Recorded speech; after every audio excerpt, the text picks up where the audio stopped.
Hello everyone, start करते हैं आज का लेक्चर।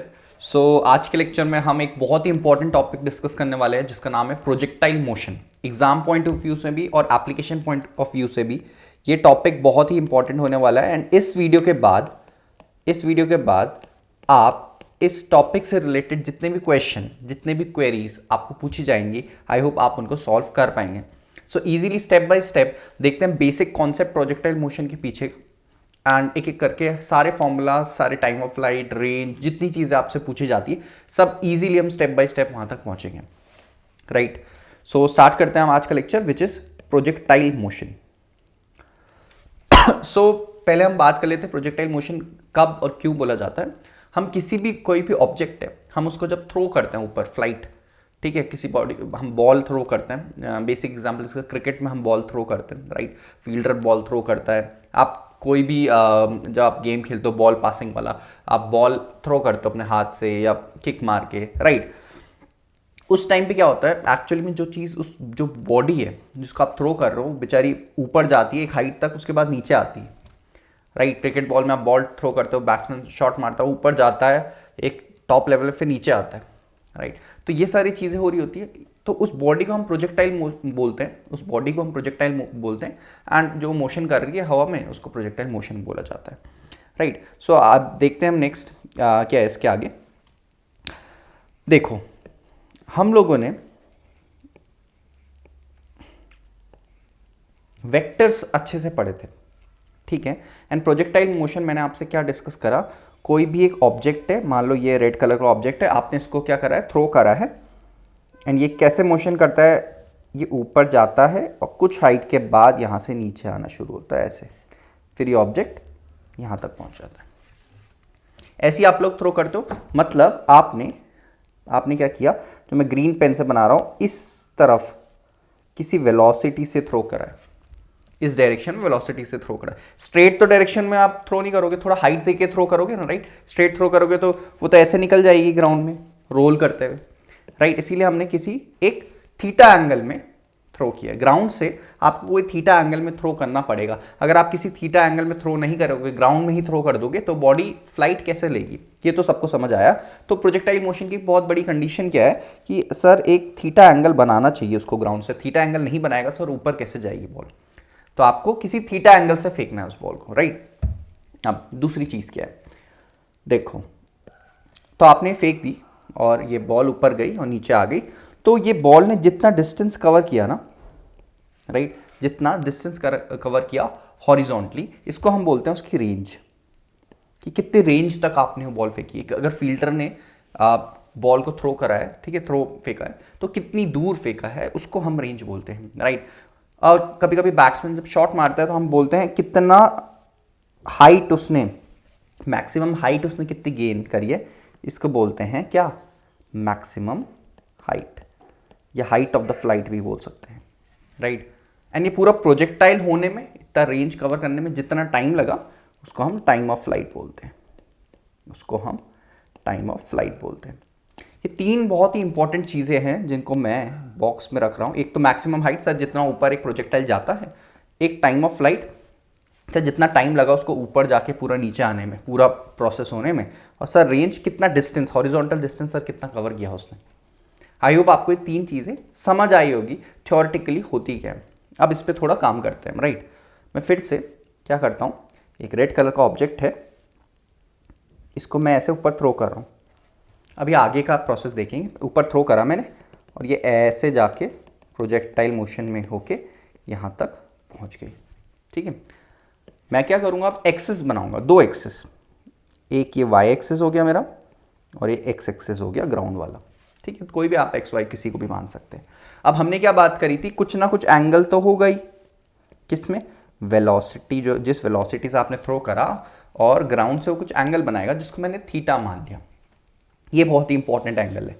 अब क्या आपने रेजोल्यूशन ऑफ वेक्टर पढ़ाया था मैंने आपको लास्ट लेक्चर में, जिसने वेक्टर्स एंड स्केलर्स वाली वीडियो नहीं देखी वो देख सकता है। उसमें मैंने क्या डिस्कस करा था, कोई भी वेक्टर है उसको आप एक्स और वाई डायरेक्शन में रिजॉल्व कर सकते हैं, राइट। उसका कुछ कंपोनेंट वाई में जाएगा, कुछ एक्स में। और ये हम क्यों करते हैं, मैंने उस टाइम डिस्कस करा था, चीज़ों को ईजी करने के लिए, कैलकुलेशन ईजी करने के लिए। तो अगर ये v है, इसका कितना इंपैक्ट एक्स डायरेक्शन में है वो होता है v cos थीटा इस डायरेक्शन में, और ऊपर की साइड कितना, v sin थीटा। अब जो हम कैलकुलेशन करेंगे वो v cos theta v sin theta से करेंगे। क्या करा मैंने इस v वेक्टर को, क्योंकि ऐसे मुझे कैलकुलेशन करने में टफ हो रहा था, x और y डायरेक्शन में मैं कैलकुलेशन इजी कर सकता हूं, तो मैंने ये देखा इस वेक्टर का यहां और यहां कितना इंपैक्ट पड़ रहा है, राइट। तो वो आता है v cos थीटा और v sin थीटा। सर ये निकला कैसे, ये भी बता दो। तो ढंग से सुनेंगे सब, हमने ये निकाला कैसे, राइट। रटेगा कोई नहीं, हम इजीली निकाल सकते हैं v cos थीटा क्यों आया, sin थीटा क्यों आया। तो मान लो अगर ये डायरेक्शन v है और ये एंगल थीटा है, अगर मैं इस ट्राइंगल को पूरा कर दूं ऐसे, राइट, और एक ऐसे, तो ये v है। आप ट्राइंगल देखो ए बी सी, क्या ए बी सी ट्राइंगल में अगर मुझे v तो आपने जिससे फेंका है बॉल को, राइट, ये ग्रीन वाली साइड तो ए बी है जिससे आपने बॉल को थ्रो करा है, अब ए सी आपको निकालना है। तो क्या अगर मैं यहाँ पे लगाऊं cos थीटा होता है base upon perpendicular hypotenuse, sorry, so A C upon A B, यहाँ से आपको ए सी मिल जाएगा कितना, A B cos theta, A B क्या था, v cos थीटा। ऐसे हमने जो ए सी है, मतलब जो ये हॉरिजॉन्टल वाली साइड है, उसको v cos थीटा लिखा है। सिमिलरली सेम चीज़ आपको क्या करनी है, अगर यहाँ इंटीरियर ऑल्टरनेट एंगल देखूँ, सिमिलरली ये वाली साइड जो है उसमें आप साइन थीटा का फॉर्मूला लगा के परपेंडिकुलर वाली साइड हो जाएगी, ये v sin थीटा बन जाएगा। जिसको नहीं समझ आया वो सिर्फ इजीली समझ ले, जैसे आप ट्रायंगल्स में थर्ड साइड निकालते थे ना ट्रिग्नोमेट्री यूज करके, सेम चीज हमने यहां करी है, सेम चीज हमने यहां करी है। v को ऐसे ट्राइंगल बना के ये वाली साइड निकाल दी cos थीटा यूज करके, ये वाली साइड निकाल दी sin थीटा यूज करके, बस और कुछ नहीं है। ट्रिग्नोमेट्री का एप्लीकेशन हमने करा है, ठीक है। तो मैं इसको मिटा रहा हूं। तो सर एक चीज समझ आ गई, जब भी हम प्रोजेक्टाइल मोशन करेंगे, कोई वेलोसिटी दी होगी हमने, वो किसी एंगल थीटा से दी होगी, ये थीटा वीटा का चक्कर हमें नहीं चाहिए। इस वजह से हम क्या कर रहे हैं, एक्स और वाई डायरेक्शन में रिजॉल्व कर रहे हैं। तो हमने क्या किया, पहला step v sin theta vertical वाला, v cos थीटा हॉरिजॉन्टल वाला, दो डायरेक्शन में एक v वेलोसिटी को दो डायरेक्शन में रिजॉल्व कर दिया। कैसे करा सर, बेसिक ट्रायंगुलर ट्रिग्नोमेट्री का ट्रायंगल प्रॉपर्टी यूज करके, ठीक है। अब इतनी चीज क्लियर है। अब देखो मेरी बात, सबसे पहले हम क्या निकालते हैं, मैं ये वाला डिस्टेंस निकाल देता हूं, ये वाला, ठीक है, ये डिस्टेंस निकाल देता हूं। कौन सा डिस्टेंस बोलते हैं इसको, हाइट कितनी है प्रोजेक्टाइल की। तो देखो अब हमने दो तरफ वेलोसिटी को क्या कर दिया है, रिजॉल्व, कैलकुलेशन इजी बनाने के लिए। अब आप देखो मैंने जो येलो कलर से हाइट बनाई है, ये येलो कलर से मैंने जो हाइट बनाई है, ये हाइट कौन सी वेलोसिटी कवर करेगी, v sin थीटा वाली। Obviously sir v cos theta तो उसके परपेंडिकुलर है, उसका तो इसमें कोई रोल नहीं है, राइट। ये जो वेलोसिटी है ये v sin थीटा वाली वेलोसिटी इस डिस्टेंस को कवर करेगी, इस हाइट को कवर करेगी। तो हम इक्वेशन ऑफ मोशन लगा सकते हैं यहाँ, equation of motions u v equals to u plus a t, s equals to u t plus half a t square and v square equals to u square plus 2as। ये आपको याद होना चाहिए and I hope सबको याद है, आपको काफ़ी क्लासेस से पढ़, नहीं याद है तो कर लीजिए, राइट। तो ये इनमें से मैं कोई फॉर्मूला लगा के ये हाइट निकाल दूंगा, ये डिस्टेंस निकाल दूंगा, ये होता है s। तो पहला फॉर्मूला तो मैं हटा दूंगा, सर इसमें s तो आ ही नहीं रहा, ये डिस्टेंस सर दूसरे और तीसरे में आ रहा है, इसमें से मैं कोई यूज़ कर लेता हूँ। सो ये वाली अगर मैं सेकेंड वाली यूज़ करने की कोशिश करूँ तो उसमें टाइम नहीं है मेरे पास, अभी टाइम की कोई टाइम तो मुझे पता ही नहीं कितना लगेगा, तो सेकंड वाला भी हटा रहा हूँ। मैं थर्ड वाला यूज़ करता हूँ, v square equals to u square plus 2as, v square equals to u square plus 2as। अब ध्यान दीजिए मेरी बात को, जब आप किसी ऑब्जेक्ट को ऊपर थ्रो करते हैं तो इनिशियली आप उसको किसी वेलोसिटी से थ्रो करते हैं, इनिशियली आप उसे किसी वेलोसिटी से थ्रो करते हैं जो कि इनिशियल वेलोसिटी होती है, जिसे हम u बोलते हैं, जिसको हम क्या बोलते हैं, u। तो इस केस में जब आप इस बॉल को ऊपर फेंक रहे हैं और हम क्या वर्टिकल डिस्टेंस निकाल रहे हैं, उस केस में जो u होगा वो v नहीं होगा, वो v sin थीटा होगा। क्योंकि अगर आप v ही लोगे तो हमारा फायदा क्या होगा, रिजॉल्व करने का, राइट। आप जिस डायरेक्शन में डिस्टेंस कैलकुलेट कर रहे हैं उसी डायरेक्शन वाली वेलोसिटी लो। अभी हम हॉरिजॉन्ट वर्टिकल वाली ले रहे हैं तो वेलोसिटी भी कौन सी लेंगे, वर्टिकल वाली। सर हमने v sin थीटा से थ्रो करा था ऊपर, राइट। तो v तो आ गया, सॉरी u तो आ गया इनिशियल वेलोसिटी। सर v क्या आएगा, फाइनल वेलोसिटी। फाइनल वेलोसिटी मतलब टॉप में जाके उसकी वेलोसिटी क्या हो जाती है, जीरो। जिसको नहीं पता वो समझ ले, जब भी आप किसी ऑब्जेक्ट को ऊपर थ्रो करते हैं वो क्या करती है, धीरे धीरे धीरे ऊपर जाती है, एक पॉइंट के बाद वहाँ से टर्न होकर नीचे आ जाती है। ऐसा तो नहीं है ऊपर ही चले जाएगी। तो एक मैक्सिमम पॉइंट में जहाँ से वो टर्न लेती है वहाँ पे उसकी वेलोसिटी जीरो हो जाती है। इसीलिए हम इस केस में initial velocity v sin theta से फेंका और टॉप में जाके वो जीरो हो गई, तो v की वैल्यू जीरो। एक्सेलरेशन क्या होगा सर? एक्सेलरेशन ऑब्वियसली एक ही एक्सेलरेशन है यहाँ पे, अर्थ का स्मॉल g, ठीक है, अर्थ का स्मॉल g एक्सेलरेशन है। अब देखो तो मैंने क्या लिखा, v स्क्वायर की जगह जीरो का स्क्वायर, u स्क्वायर की जगह v sin थीटा का होल का स्क्वायर प्लस 2, a की वैल्यू मैं g रखूंगा, बट g मैं कौन सा लिखूंगा, माइनस g, क्योंकि बॉडी तो ऊपर जा रही है। बॉडी कहाँ जा रही है? ऊपर जा रही है, और अर्थ से नीचे खींच रहा है, तो g की डायरेक्शन ऑपोजिट, माइनस g। समझ आया? Minus g। जब भी कोई बॉडी ऊपर जाती है तो अर्थ उसको अपनी तरफ खींच रहा होता है, नेगेटिव एक्सेलरेशन लगा रहा होता है उसमें। और s आपको निकालना है। s क्या है? ये हाइट है, इसको मैं कैपिटल H ही लिख लेता हूँ, फिर समझ जाओगे आप लोग। तो इसको मैं अगर सॉल्व करूँ तो आ जाएगा v square sine square theta is equal to minus minus cancel हो जाएगा। अगर आप ढंग से इसको कैलकुलेट करोगे आपको पता चल जाएगी वो चीज़ कैसे कैंसिल हुआ। h, तो h की वैल्यू यहाँ पे क्या आ जाएगी, v square sine square theta upon 2g। ये आ गया हमारा height of our projectile. Easily हमने निकाल दिया। अब आप इसको याद भी कर सकते हैं, निकाल भी सकते हैं। वहाँ पे कैसे निकाल सकते हैं? आपको इक्वेशन ऑफ मोशन यूज करनी है, v square equals to u square plus 2as।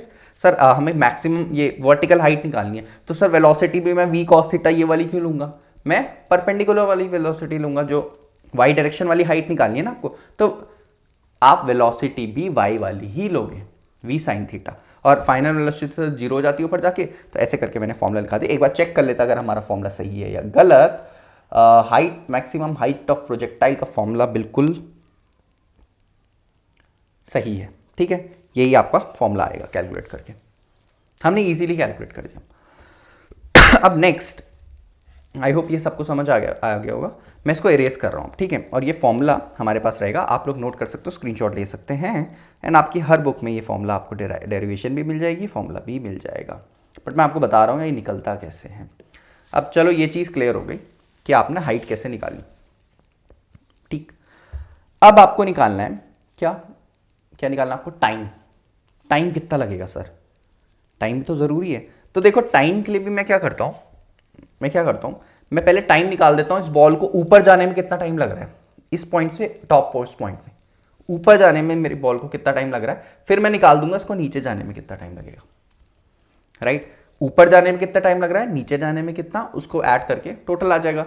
और आइडियली अगर हम देखें प्रोजेक्टाइल मोशन में, एक बॉल को जितना टाइम ऊपर जाने में लगेगा उतना ही टाइम उसको नीचे जाने में भी लगेगा। तो हम क्या करते हैं, हम मान लो ऊपर जाने में हमने टाइम दिखाया 6 सेकेंड्स, तो टोटल में कितना 12, क्योंकि ट्वाइस करना पड़ेगा हमें। तो ये कॉन्सेप्ट थोड़ा सा ध्यान रखना, ये हम जो प्रोजेक्टाइल में यूज करते हैं, जब हम टाइम निकालते हैं तो हम सिर्फ ये निकाल रहे हैं ऊपर जाने में कितना टाइम लगेगा, फिर उसको डबल कर देंगे क्योंकि नीचे भी तो आना है, राइट। सो मैं टाइम निकाल देता हूँ। टाइम के लिए मैं कौन सी इक्वेशन यूज करूंगा, ये कर लेता हूँ, v equal to u plus a t, क्योंकि इसमें v भी है मेरे पास, u भी है, a भी है और t निकल जाएगा। कैसे सर? देख लो। अब मुझे बताओ, अभी भी मैं y डायरेक्शन पे ही काम कर रहा हूँ, x डायरेक्शन में काम नहीं कर रहा हूँ, ठीक है, क्योंकि मैं देख रहा हूँ ऊपर जाने में कितना टाइम लग रहा है। तो ऊपर जाने में v बताओ मुझे कितना होगा, v मतलब फाइनल सर ऊपर जाके, ये v equal to u plus a t मैंने फॉर्मूला लिखा सर, फाइनल आपने बताया था ऊपर जाके जीरो हो जाएगा। सर u क्या लेंगे? Initial velocity. Sir initial velocity, sir हम y डायरेक्शन की टाइम निकाल रहे हैं, तो वेलोसिटी भी इनिशियली हमने y डायरेक्शन में किससे थ्रो करी थी सर? v साइन थीटा से। तो सर यहाँ v साइन थीटा लिखूंगा। सर एक्सेलरेशन आपने बताया था, बॉडी ऊपर जा रही है और अर्थ नेगेटिव एक्सेलरेशन माइनस जी करेगा। और टाइम सर ये तो हम निकाल ही रहे हैं, राइट। तो ये आ जाएगा टाइम का फॉर्मूला, ये यहाँ चल जाएगा v sine theta upon g. But ये कौन सा टाइम है? जितना उसको ऊपर जाने में लगा, और सर आपने बताया था जितना उसको ऊपर जाने लगा उतना ही नीचे जाने में, इसलिए हम इसको 2 से मल्टीप्लाई कर देंगे, तो एक्चुअली में टाइम आ जाएगा 2v साइन थीटा अपॉन जी, ठीक है, 2v sine theta upon g. ये v क्या है? जिस वेलोसिटी से आपने थ्रो किया था, ठीक है, समझ आया। तो ये तो टाइम का भी फॉर्मूला आ गया, जो मैं फिर से यहाँ पे नीचे लिख देता हूँ आप लोगों के लिए। क्या फॉर्मूला आ गया टाइम का? साइड में ग्रीन पेन से लिख देते हैं, t equals to 2v sine theta upon g, ये टाइम आ गया आपका टोटल। वैसे तो v sine theta upon g आया था ऊपर जाने में, बट हमें टोटल प्रोजेक्टाइल का बोल रहा है कि भाई ऊपर जाके नीचे भी तो आई है, राइट। तो चेक कर लेते हैं, 2v साइन थीटा अपॉन जी, करेक्ट। नाउ अब टाइम भी निकल गया, सब निकल गया। सर तीसरी चीज बची है रेंज।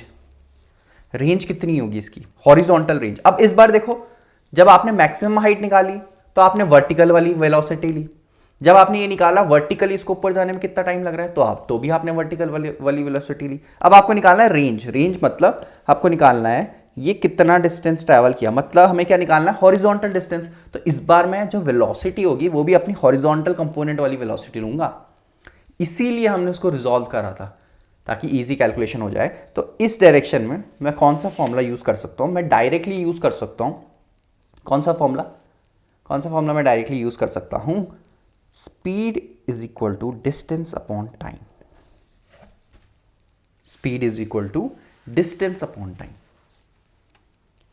राइट। सर ये फॉर्मूला आया कैसे, speed equal to distance upon time, समझ नहीं आया।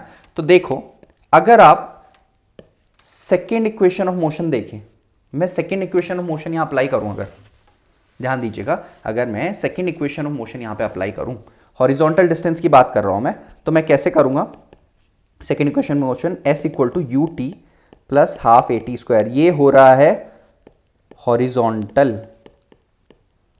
हॉरिजॉन्टल वाले कंपोनेंट की बात कर रहे हैं हम, क्योंकि हमें रेंज निकालनी है हॉरिजॉन्टल वाली रेंज।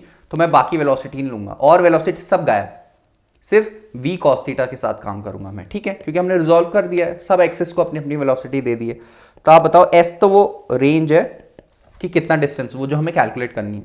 u क्या है, इनिशियली आपने कितनी वेलोसिटी से फेंका, सर इनिशियली हमने v cos थीटा से थ्रो करा, इनिशियली हमने v cos थीटा से थ्रो करा है, राइट। सर टाइम पीरियड तो आपने पार्ट सेकंड में निकाल दिया, टाइम ऑफ फ्लाइट कितना आया था, 2v साइन थीटा अपॉन जी, टाइम पीरियड आपने निकाल दिया था ना, कितना लगेगा प्लस।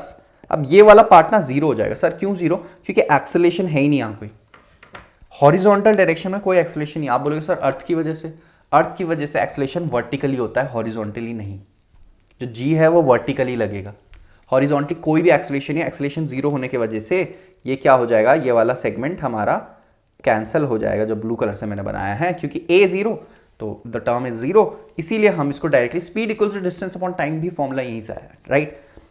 अब देखो यहाँ पे आप आर की वैल्यू क्या निकाल सकते हो, ग्रीन पेन से लिख देते हैं, आर की वैल्यू आप निकाल दोगे 2v square sine theta cos theta upon g, ये आपकी आर की वैल्यू आ गई रेंज की, 2v square sine theta cos theta upon g, जिसको आप 2 साइन थीटा कॉस थीटा को क्या लिख सकते हो, साइन 2 थीटा भी लिख सकते हो, जो आपने पढ़ा है क्या, v स्क्वायर साइन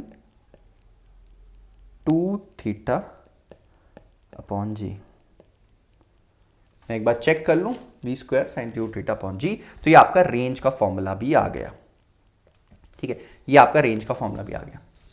अब देखो, आपने स्टार्ट, अभी ये पहला एप्लीकेशन पढ़ रहे हो आप रेजोल्यूशन ऑफ वेक्टर का, आप पहला एप्लीकेशन पढ़ रहे हो रेजोल्यूशन ऑफ वेक्टर का, आपको थोड़ा सा दोबारा पढ़ना पड़ेगा, उसको अप्लाई करना पड़ेगा, खुद से अपने हाथ से करना पड़ेगा। तो एक बार मैं समराइज कर रहा हूँ, ये समराइज जो मैं कर रहा हूँ इसको ध्यान से सुन लेना, ठीक है, ढंग से सुन लेना जो मैंने समराइज कर रहा हूँ। आई होप आपने सब नोट कर दिया है, स्क्रीनशॉट ले लेना, ये वीडियो दोबारा देख लेना। समराइज क्या कर रहा हूँ मैं, ढंग से देखना सब लोग।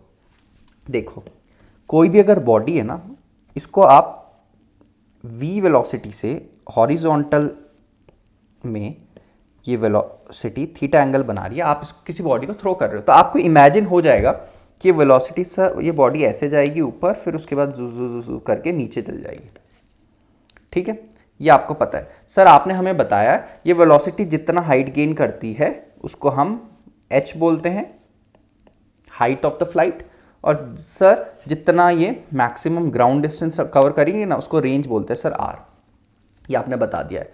और दूसरी बात सर, हम अब कैलकुलेशन इजी बनाने के लिए, क्योंकि अगर अभी मैं बोलूंगा आपको चलो इक्वेशन ऑफ मोशन यूज करो, तो आप नहीं कर पाओगे, क्योंकि इक्वेशन ऑफ मोशन एक पर्टिकुलर डायरेक्शन में यूज होती है। तो हम क्या करेंगे, इस 2D मोशन को 1D बना रहे हैं, ढंग से सुनना। अब मैं आपको ये चीज बोल रहा हूं, हम इस 2D मोशन को 1D बना रहे हैं, कैसे, मैं इस वेलोसिटी को देख लेता हूं, ऊपर कितनी है वेलोसिटी, v साइन थीटा, जो हमने ट्रायंगल लॉ से करी ट्रिग्नोमेट्री लगा के, और ये हो जाएगी v cos थीटा। कौन सी वाली वेलोसिटी, अरे cos थीटा यार, कौन सी वाली वेलोसिटी हो जाएगी, ये हॉरिजॉन्टल वाली और ऊपर वर्टिकल वाली साइन थीटा। ठीक है, हमने इस वेक्टर को दो डायरेक्शन में रिजॉल्व कर दिया है, राइट, v साइन थीटा और v cos थीटा। अब हम क्या करेंगे, जितनी भी वर्टिकल हाइट हो, वर्टिकल टाइम हो, उसके लिए हम कौन सी वेलोसिटी यूज करेंगे, v साइन थीटा, क्योंकि v cos थीटा का इस x वाली डायरेक्शन में जो वेलोसिटी है उसका y से कोई लेना देना नहीं है। सारी कैलकुलेशन हम इससे करेंगे और जितनी भी रेंज ये सब हम कैलकुलेट करेंगे, उसके लिए हम v cos थीटा वाला कंपोनेंट यूज करेंगे। बट सर आपने टाइम क्यों दोनों का सेम लिया, फिर टाइम इसलिए सेम लिया क्योंकि टाइम तो दोनों के लिए सेम होगा, राइट। टाइम, जितना टाइम ये बॉडी ऊपर से नीचे जाने में लगाएगी उतना ही टाइम ये डिस्टेंस कवरने में, क्योंकि मोशन तो एक ही है ना, राइट। बट ये वाला डिस्टेंस और ये वाला डिस्टेंस अलग अलग हो सकता है। अब इसमें बाकी आपको पता होना चाहिए हमने कैसे यूज करा। हमने क्या करा, v साइन थीटा यूज करके इक्वेशन ऑफ मोशन लगा के 1D वाली, हमने क्या करा, h निकाल दिया, टाइम निकाल दिया। टाइम हमने सिर्फ ऊपर वाला निकाला, इसीलिए हमने मल्टीप्लाई बाई 2 करना पड़ा, राइट, कि कितना टाइम ऊपर जाने में लगेगा। और वही टाइम हमने किस में, हॉरिजॉन्टल वाले में रख के हमने डिस्टेंस निकाल दिया, distance equal to speed into time से, स्पीड इनटू टाइम से। समझ आया? तो ये था आपका पूरा प्रोजेक्टाइल मोशन। अब इसमें ना आपको रेंज, हाइट और टाइम ऑफ द फ्लाइट, ये जो भी है, ये आप याद भी कर सकते हो एंड निकालना भी आना चाहिए आपको। दोनों चीज़ें आनी चाहिए, सिर्फ ऐसा नहीं आप निकालने वहाँ एग्जाम में आप निकाल भी नहीं सकते हो, राइट। आपको पता भी होना चाहिए कभी कभी न्यूमेरिकल्स के टाइम। तो दोनों चीज़ आप लोग करो, प्रैक्टिस करो, आप लोगों को ईजिली याद भी हो जाएगा एंड इतना मुश्किल भी नहीं। अगर वहाँ पे आपको 1 मिनट भी एक्स्ट्रा है, आप ईजिली फटाफट निकाल सकते हैं, राइट। सो ये था प्रोजेक्टाइल मोशन। इसके बेस में आप कोई भी आप क्वेश्चन उठाओ, उसमें ध्यान रखना वेक्टर को रिजॉल्व कर लेना, उसके बाद आप इजीली कर सकते हैं, राइट। कोई भी आप क्वेश्चन उठाओ, हम क्वेश्चन सेशन करेंगे। आप लोगों को और टॉपिक्स में कोई वीडियोस चाहिए तो आप मुझे कमेंट कर सकते हो, मैं आपको वीडियोस दे दूंगा, वीडियो बना के दे दूंगा। सो मिलते हैं नेक्स्ट किसी ऐसी टॉपिक में, तब तक के लिए study hard, take care, bye bye.